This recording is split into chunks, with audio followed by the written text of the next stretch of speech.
Nous tomberons alors amoureux de cet invisible qui est la douceur, l'humilité, la force, la richesse. Tout ce à quoi aspire notre pauvre cœur meurtri qui a si besoin d'amour et de perfection.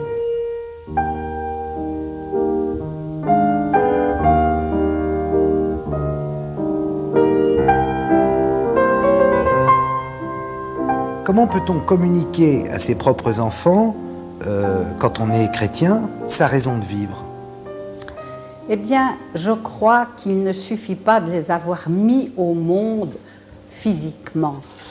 Il faut les mettre au monde moralement, psychologiquement. Il faut leur montrer le sens véritable de la vie, la beauté de la vie, le sens spirituel de la vie.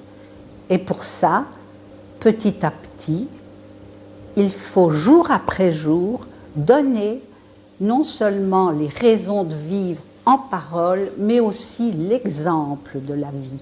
Il faut leur montrer comment un chrétien peut, jour après jour, être fidèle à l'enseignement de Jésus-Christ.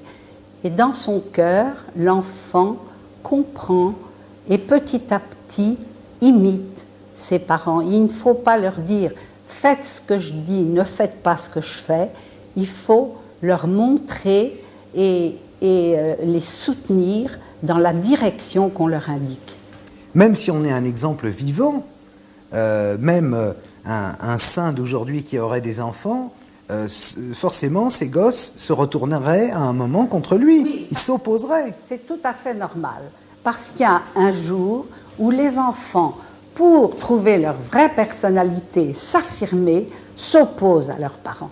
Et ça, c'est un moment très dur à vivre pour les parents, parce qu'ils ont fait absolument tout, ils ont donné le meilleur d'eux-mêmes, et puis voilà que tout d'un coup, leur enfant s'oppose cruellement à eux et les envoie. Alors ça, les parents doivent s'y préparer. Et le jour où ça arrive, ils doivent laisser l'enfant faire cette expérience, tout en le suivant, bien sûr, avec recul et en étant là pour si l'enfant a besoin de lui. Mais c'est normal, et surtout dans l'âge de la puberté, c'est tout à fait normal. Je me souviens d'un truc que tu me disais quand j'étais gosse, tu me disais « ne fais les conneries que si elles t'amusent réellement ». Ah oui. Ça veut dire quoi, ça ? Ah oui, c'est ce que, justement, on dit à son enfant.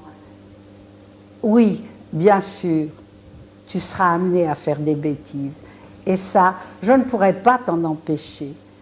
Mais ne fais vraiment que celles qui correspondent profondément à toi et dans lesquelles tu peux te trouver toi-même, te révéler à toi-même. Et en les faisant, peut-être même qu'en te rendant compte que c'est une bêtise, tu vas progresser, tu vas grandir. Et moi, je serai là un peu en recul, et je te dirai au moment venu ce qu'il faut faire, comment t'en sortir.